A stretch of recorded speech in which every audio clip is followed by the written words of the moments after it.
Good morning everyone. This is me on a Tuesday morning. 7:50 pa na siya. Pag human ako og time in, diretso dayon ko sa hunos, kuha og mga ballpen kay nag-check ko sa pertinent paper sa katong applicant for promotion. Kay ako may mo receive ana niya. Kanang ako sa gipagawas ako mga kuan hiraminta. Ballpen, lapis din na siya na.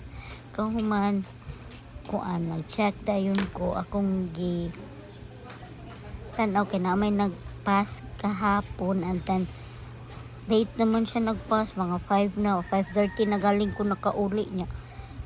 Daghan magkulang so ako na lang gipabilin sa iyang mga papers na uban nga kanang pwede niya iuli. So maun to before pa nag-8 muna siya. Nag-check na ko kay maom ni siya ang memo.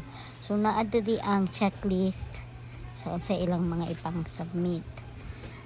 And then muna siya ang paper sa teacher nga magpa-promote. Nya. After ana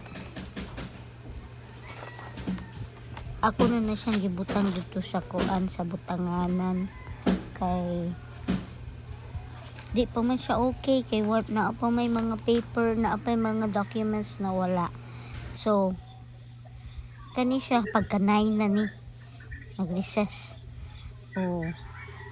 Na mag-recess galing usa pa ta makainom og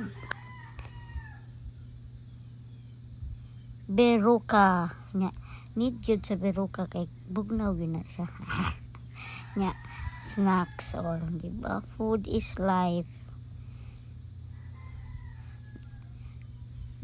Human kay niabot akong kanang among kuan naasa asi kanang tabang-tabang ni Ma'am Jack sa principal na siya gipangutanan niya ambot kung sa ako gitubag. Wala ko kahibaw kung sa basta kay importante nga makainom tag beruka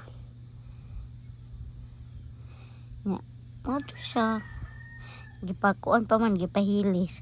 So kani siya padung na ni siya lunch break na ay niabot nga applicant nya mga kuan mga 10:30 dai ni oy mga 10:30 nya kanang pangutana gali siya sa supervisor na kuan nganong karon man ka nagpass. Wala daw kuno siya klase 11 pa yung klase kay kuan man secondary man siya. Nag-submit siya sa iyang papers. Na after ana kay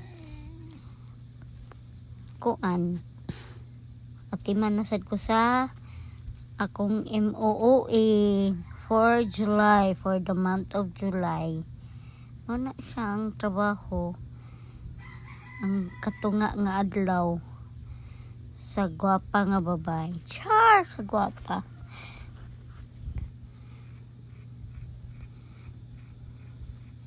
Before ka naka